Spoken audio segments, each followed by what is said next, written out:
Hello everyone, and welcome to a very special unboxing video. Today I have moved the Temple of Technology downstairs so that I have a little wider canvas on which to work. And by canvas, I mean this here game table. I apologize again for the scratchy sounds, which are the cords of this headset interacting with my beard. I thought I would try Bluetooth again, but Bluetooth just isn't working. I have another Bluetooth headset coming, which should be a lot better for recording, mainly because it's not made by Apple. And we'll see how well that comes across. But today, in the mail, I got something really special. It's something I've wanted to get for a long time, and I just decided to go for it. I had to order supplies for my small press entertainment site, rsentertainment.com. I had to order tape to tape up all the boxes containing the books that I am selling and sending out. I ran out of tape. But while it was up there, I saw that an item that I had wanted for quite some time had dropped in price. And today we are going to unbox that item. In fact, we're going to do so in just a couple seconds. And we're back. So I am a giant fan of board games. In particular, I'm a fan of board games that make me think. They involve critical problem solving, and the Empire Builder series of games, train games from Mayfair Games, hit all of my buttons at once. They are just, they're so much fun. And I own every single one of them. In fact, I owned every one but this one, which is an express introductory version of the Empire Builder game itself. It focuses just on the Northeast United States and Southeast Canada. It is, I've been so excited about this game ever since I was able to buy it a couple days ago. And for the first time in well over a decade, I get to unbox a new train game. They went out, they stopped making them a long time ago. Here's the basic rules. So you'll have a map, as I said, of major cities in the Northeast Corridor or Southeast Corridor if you happen to be in Canada. You will take turns driving your train around to various places to collect commodities here, like, see if you can see it, maple syrup, or cars, or steel, or imports from various ports and places. You can also get grain and fish, marble. So the commodities have all been color-coded in this release. Before that, in the before times, you would get white plastic chips, and then you would have to put stickers on the chips. And so this is so exciting to have cardboard tokens and have those cardboard tokens be accessible and of high enough quality you can actually play the game. Usually you've got six giant map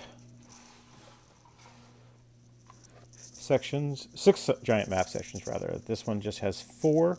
It's a lot easier to put together. In fact, I'm going to put together right now, and then I will show you the coolness of this tray evolution.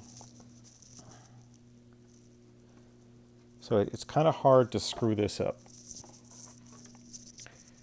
The puzzle goes together in seconds. It'll probably go a lot faster if I was not tied to my phone by a cord.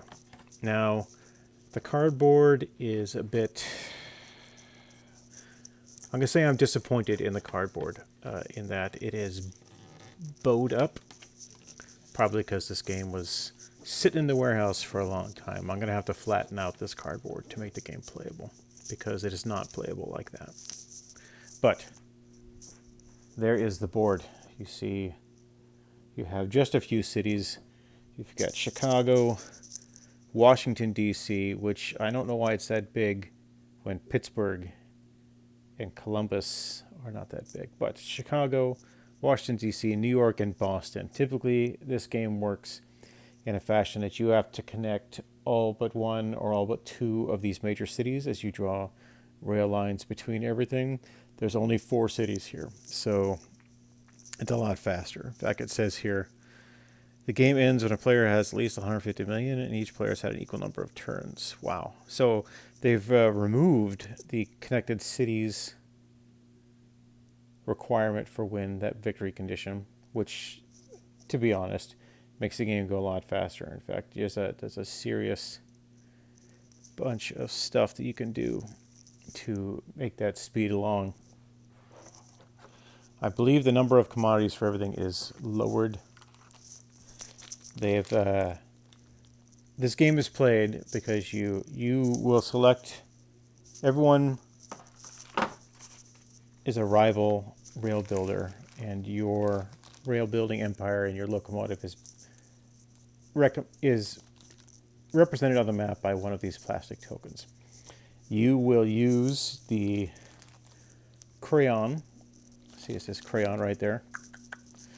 In fact, this crayon pack is a thing I think now you can order from Mayfair Games. So if you have previous rail building games and your crayons are all busted, which pretty much happens because everyone has that friend who presses too hard to do their thing, and they break the crayons, and they always break the crayons on your set, not their set, and so it can be very annoying. You pick up load cards like this. For example, this says pick up coal in Akron or machinery in Roanoke.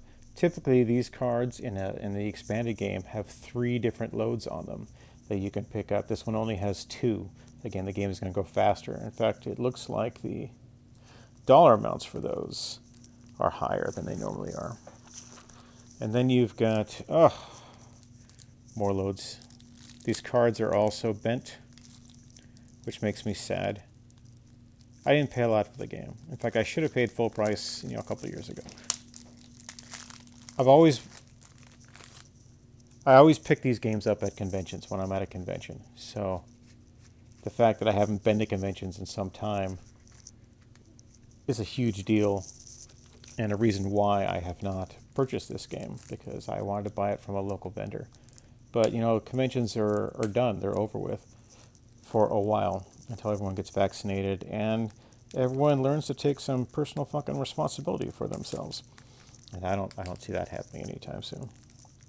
Again, I apologize for my language in that I am the son of a sailor and the grandson of a sailor. And my vocabulary is times limited. Hi. My partner has come downstairs to my Earthsats technology and will be making lunch and lunch-like noises in the background. So I may relocate to upstairs to make this easier for her. It's just the lighting is so good down here because I set up a lot of lighting for dance classes and Zoom calls. And my inability to take the plastic wrap off this pack of cards is hilarious, which is why I'm not showing you myself unwrapping plastic cards. All right, there we go. They made a bunch of noise. So these purple back cards are the locomotives that you can have. And in the expanded game, in the real game, I should say, these are double-sided because you can upgrade your locomotives as you play through the game. And it's an element of strategy, whether you want a locomotive with 2 loads or 3 loads, so you can deliver 3 loads as you go along. That doesn't exist here in the Express game. You have 1 locomotive. It goes 12 spaces and it carries 2 loads, and that's it. You never have to upgrade this, so it just speeds the game along like you wouldn't believe. All right, so, oh wow, look at that. I'm gonna zoom in a little bit here. Look at this starting setup. I haven't read the rules yet on the Express game because I just unboxed it as you watched. But not only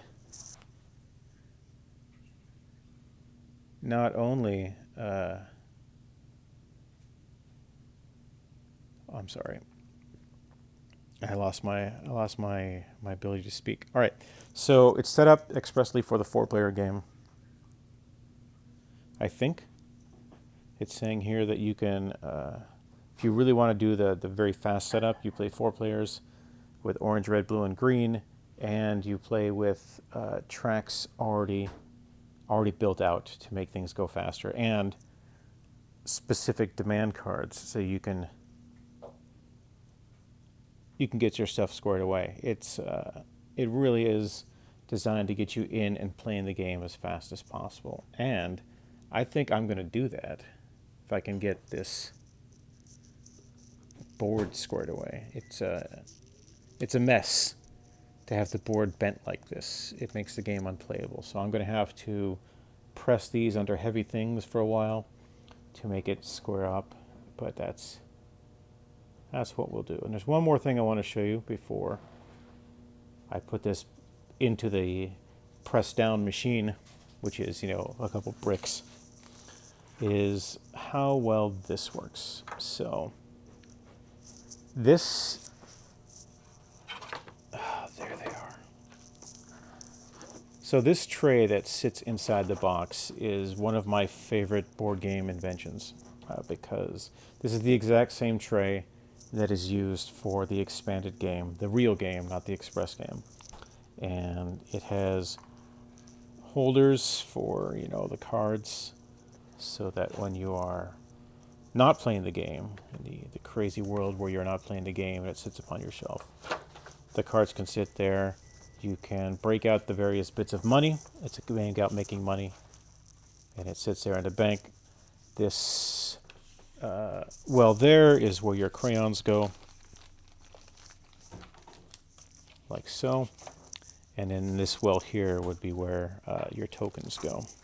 Your train representative plastic objects. They're not quite tokens.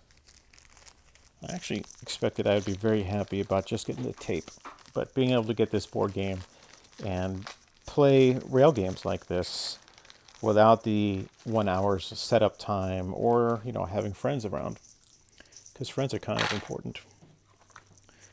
There's an hour or two ritual of poking out the tokens here, right? Getting them all squared away. But now that you don't have to, it's still going to take me a little bit of time to press all the tokens out. But I don't have to put stickers on them.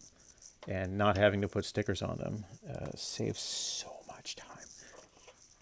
And having them color-coded, oh my goodness. Why did we not think of this in the 80s? Because we like putting stickers on things. That's why we didn't think of this in the 80s. Anyway, this is all going to be set up here in just a moment. In fact, through the magic of video, just like that, the game is all punched out and all set up. And boy, it's going to be exciting. You note here that, let me zoom in again, because I can do that now. I can zoom in. So the commodities tray is mostly empty. The game is slimmed down. It has far fewer loads and ways to do that up. I did the maple syrup spread out there so it looked better, and mainly so I could do that and show what's going on. Because there's really only a couple spots in Canada up here. In fact, there's no spots in Canada. It is simply the Northeast Corridor. Yeah, you can see Canada, because there it says Canada. Actually, you can't see Canada when I'm zoomed in like that. All right, so now that I'm zoomed out, and if the board was square, you could see the word Canada there, but it's reflecting off the lights. The lights are really good down here. But it's got a lot going for it. I am excited about this board game. I really want to play this board game. I want to play it right now.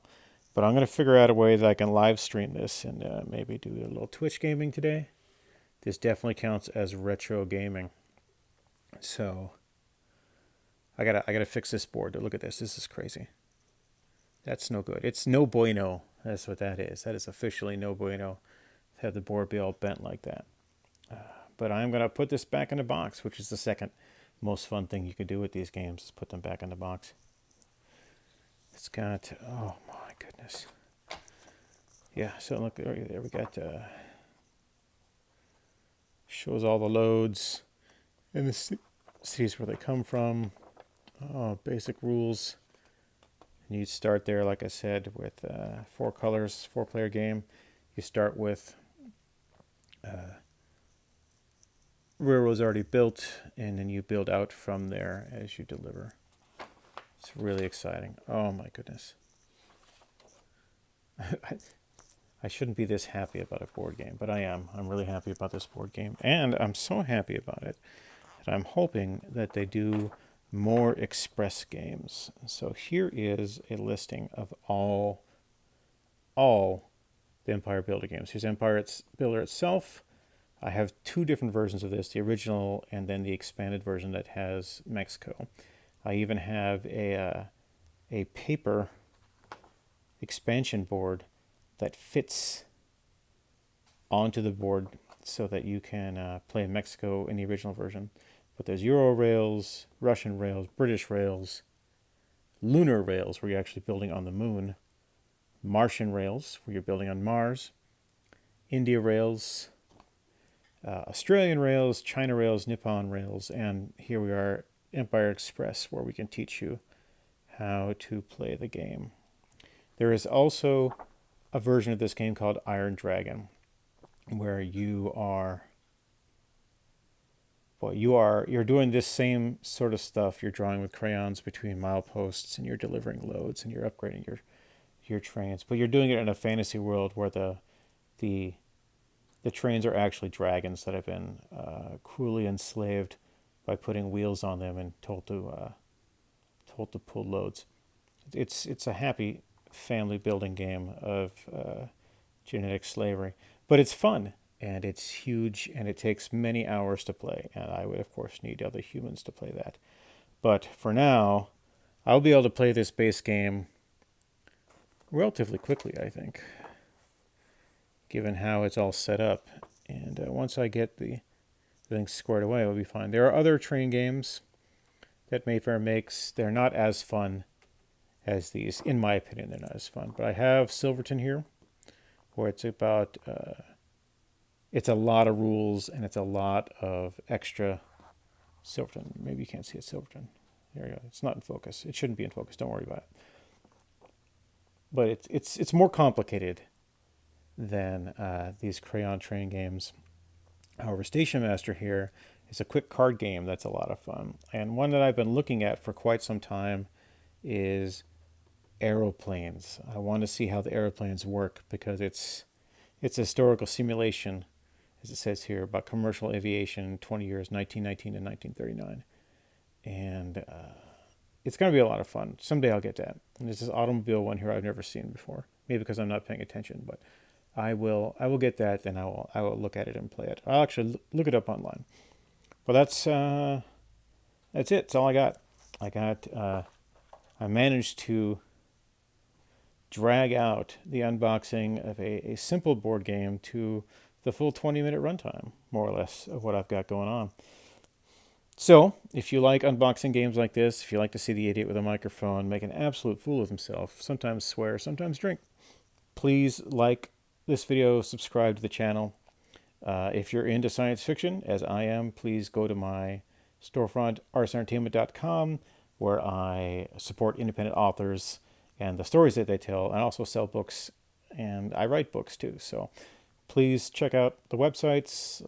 When I'm smarter, a lot smarter than I am today, this video will probably have links here and here and here and things that you can click on, because I've seen all those tools in YouTube and I know how they work. I'm just really not that smart, and I won't be able to figure it out for a while. But for now, this is the idiot with a microphone, and I am signing off.